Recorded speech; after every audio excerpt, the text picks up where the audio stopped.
మనసు బాగాలేనప్పుడు ఎవరికో ఫోన్ చేసి నా మనసు బాగాలేదు అని చెప్పుకోవడానికి ప్రయత్నం చేస్తాం.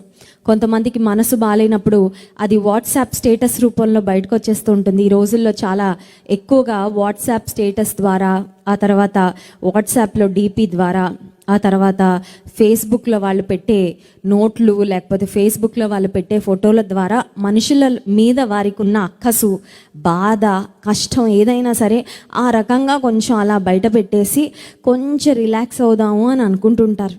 కానీ what is the best thing to do when you are depressed? నీలో కృంగుదల వచ్చినప్పుడు దేవుని ముందు నువ్వు బయట పెట్టుకుంటే నీకు చాలా నెమ్మది.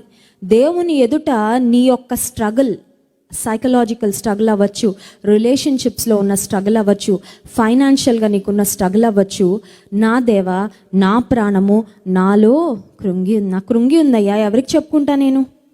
యేసుక్రీస్తు ప్రభు అన్నారు, మీరు నా స్నేహితులు